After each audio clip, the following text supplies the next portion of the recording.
2026 మే 6th current affairs అనేవి ఈ వీడియోలో మనం చూద్దాం.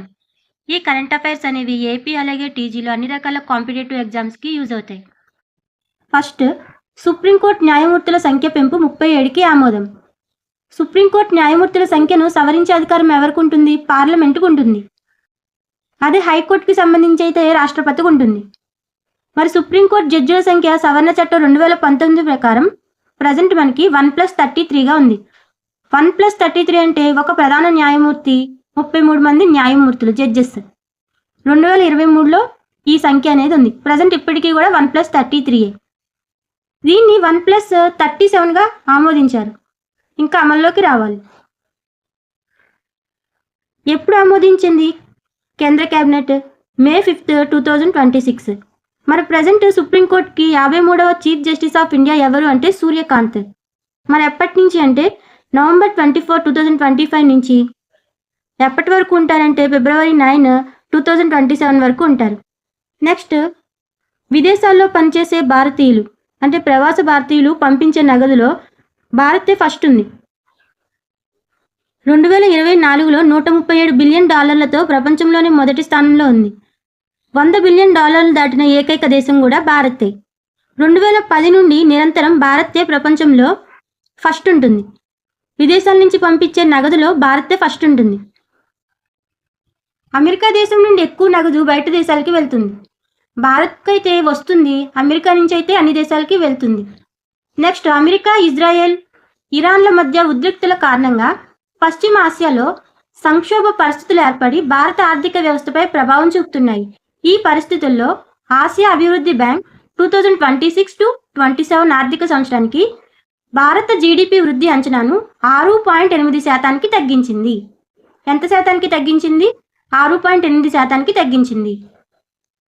భారతదేశ ఉక్కు రంగం సన్రైజ్ సెక్టర్గా ఎదిగి 2018 నుంచి ప్రపంచంలోనే 2వ అతిపెద్ద ఉక్కు ఉత్పత్తిదారుగా కొనసాగుతుంది. ప్రపంచంలో 2వ అతిపెద్ద ఉక్కు ఉత్పత్తిదారుగా ఎవరు కొనసాగుతున్నారు? భారత్.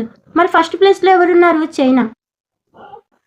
ప్రపంచంలో ఉక్కు ఉత్పత్తిలో వాటా 2014లో 5.2% నుండి 2024లో 7.9%గా పెరిగింది.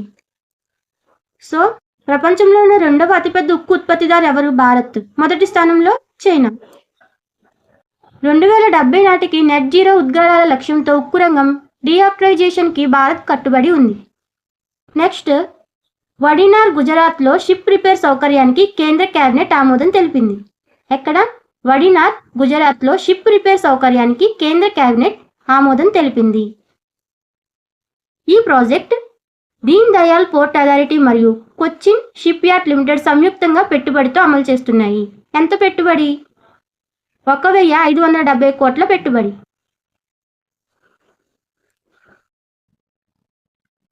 Next, El Niño 2026. ఎల్నినో 2026 ఋతుపవనాల ప్రభావం. తూర్పు మధ్య పసిఫిక్ మహాసముద్రంలో ఉపరితల ఉష్ణోగ్రతల మార్పుల కారణంగా ఎల్నినో ప్రారంభమైందని ఎవరు ప్రకటించారంటే ఇన్కాయిస్ ప్రకటించింది. మరి ఈ పరిస్థితులు ఎప్పటి వరకు ఉంటాయంట? మే 2026 నుండి 2027 జనవరి వరకు కొనసాగుతాయంట. మరి ఎల్నినో సాధారణంగా భారత ఋతుపవనాలపై ప్రతికూల ప్రభావం చూపుతుందంట. దీనివల్ల వర్షపాతం తగ్గుతుందంట. మరి సముద్ర ఉపరితల ఉష్ణోగ్రతలను విశ్లేషించడానికి బేయేసిన్ కన్వల్యూషనల్ న్యూరల్ నెట్వర్క్ అనే లెర్నింగ్ మోడల్ను ఇన్కాయిస్ ఉపయోగించింది. నెక్స్ట్, గుజరాత్లో 2 కొత్త సెమీ కండక్టర్స్ తయారీ యూనిట్లకు కేంద్ర కేబినెట్ ఆమోదం తెలిపింది. దీనికి పెట్టుబడి 3,900 కోట్లు. ఈ ప్రాజెక్టులో 2,230 నైపుణ్య ఉద్యోగాలను సృష్టిస్తారంట. ఎన్ని ఉద్యోగాలను? 2,230. పెట్టుబడి ఎంత? 3,900 కోట్లు. మరి ఇండియా సెమీ కండక్టర్ మిషన్ కింద ఇది 12వ ప్రాజెక్టు. మొత్తం పెట్టుబడులు సుమారుగా 1.64 లక్షల కోట్లకు చేరాయి. నెక్స్ట్, అంతర్జాతీయ మలేరియా సదస్సు 2026 IMC the international malaria conference ఎప్పటి నుంచి జరిగిందంటే మార్చ్ 7 నుండి 9 వరకు ఢిల్లీ నగరంలో జరిగింది. మార్చ్ 7 నుండి 9 వరకు ఢిల్లీ నగరంలో జరిగింది. దీని థీమ్ ఏంటంటే discovery, development and delivery, driving malaria elimination and beyond. Next SCOR south Coast railway zone Visakhapatnam ప్రధాన కేంద్రంగా కొత్త రైల్వే జోన్ 2026 కార్యక్రమాలు జూన్ 1 నుండి ప్రారంభమవుతాయి. కుంటకల్, గుంటూరు, విజయవాడ విభాగాల్లో ఈ జోన్లు అనేవి చేరుతాయి.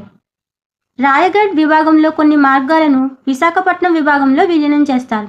ఇందులో ఇచ్చాపురం, దువ్వాడ, విజయనగరం, నౌపాడ, పర్లేకముండి, బొబ్బిలి, సాలూరు, సింహాచలం, వడ్లపూడి, విశాఖ, జగ్గయ్యపాలెం మార్గాలనేవి ఉన్నాయి. మెయిన్గా మనం గుర్తుపెట్టుకోవాల్సింది SCOR south Coast railway zone Visakhapatnam ప్రధాన కేంద్రంగా ప్రారంభమవుతుంది.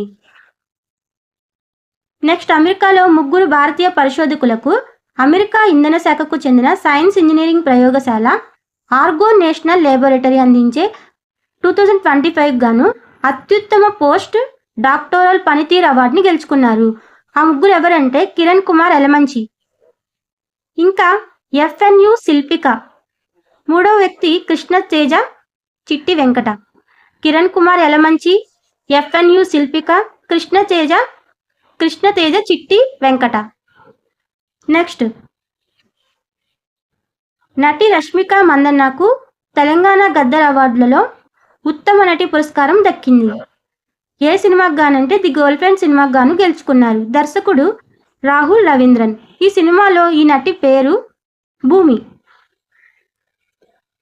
నెక్స్ట్ కెనడాలోని నోవా స్కోషియా రాష్ట్రంలో ఉన్న కేప్ బ్రిటన్ యూనివర్సిటీ భారతీయ సంస్థలతో అవగాహన ఒప్పందాలు కుదుర్చుకుంది. కెనడాలోని నోవా స్కోషియా రాష్ట్రంలో ఉన్న కేప్ బ్రిటన్ యూనివర్సిటీ భారతీయ సంస్థలతో అవగాహన ఒప్పందాలు కుదుర్చుకుంది. నెక్స్ట్ షైన్ యాప్ అనేది మహిళలకు సంబంధించింది.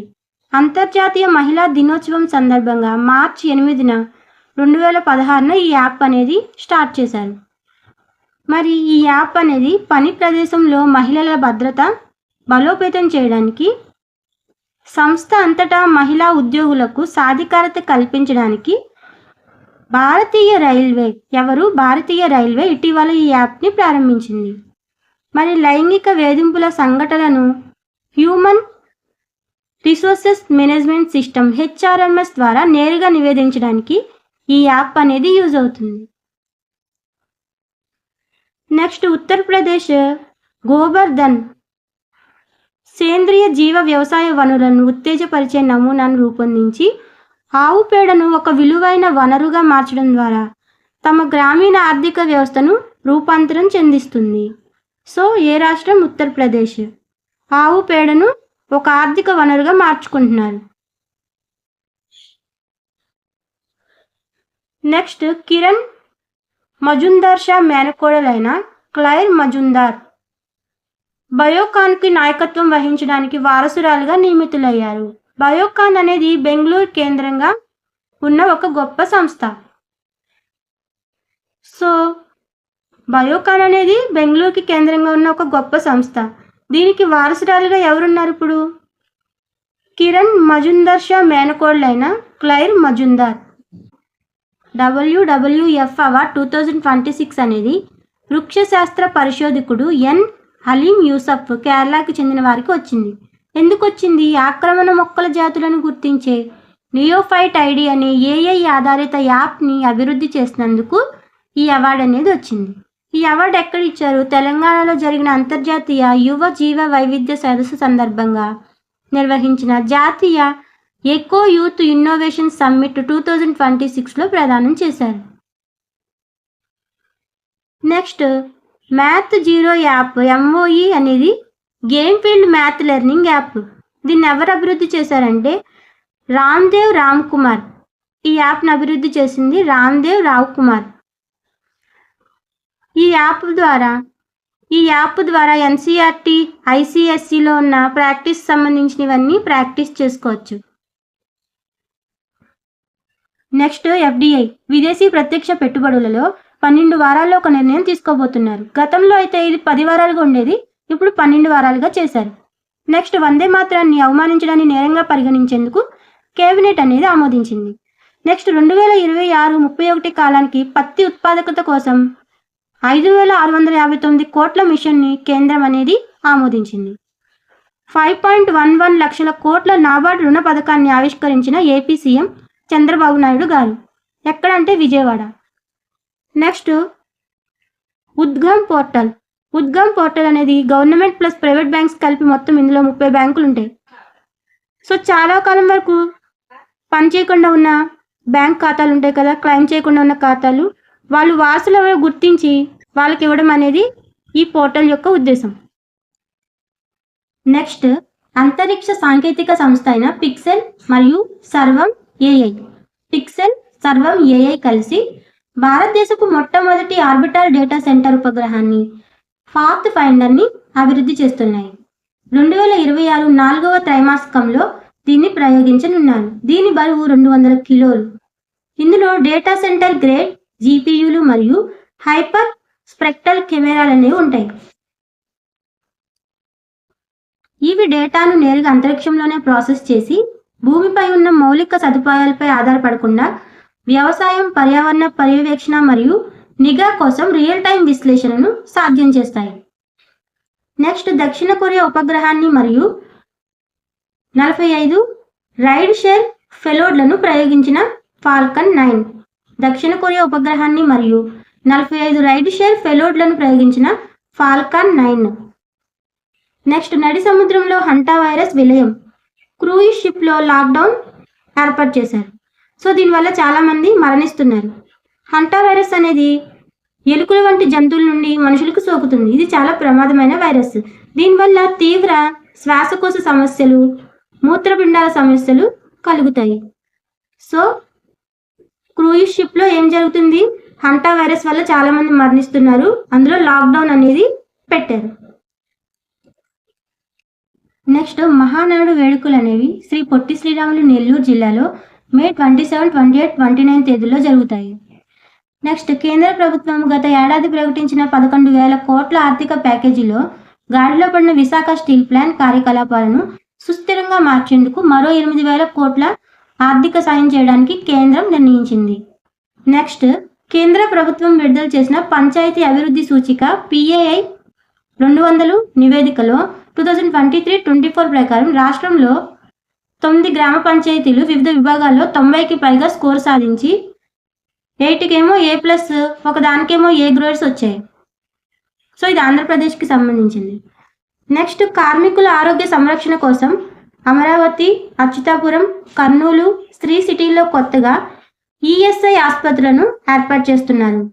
కార్మికుల ఆరోగ్య సంరక్షణ కోసం అమరావతి, అచ్యుతాపురం, కర్నూలు, శ్రీ సిటీల్లో కొత్తగా ESI ఆసుపత్రులను ఏర్పాటు చేస్తున్నారు. పని కోసం ఎదురు చూసే కార్మికులకు లేబర్ అడ్డా పేరుతో 15 షెల్టర్లను ఏపీ ఏర్పాటు చేయబోతుంది. నెక్స్ట్ నందమూరి బాలకృష్ణ రాజధాని అమరావతిలో బసవతారకం క్యాన్సర్ ఆసుపత్రి నిర్మాణ పనులను మే 1 నుంచి ప్రారంభించారు.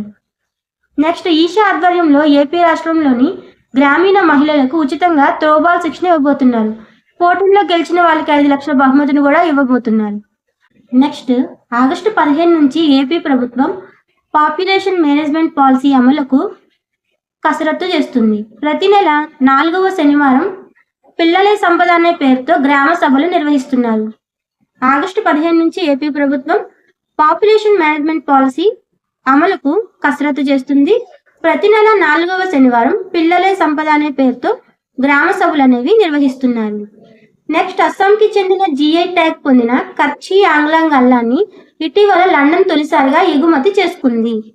నెక్స్ట్ బాలీవుడ్ నటుడు హరుణ్ గ్లోబల్ రిచ్ లిస్ట్ 2026లో తొలిసారిగా చోటు దక్కించుకున్నారు. ఆయనే షారుఖ్ ఖాన్.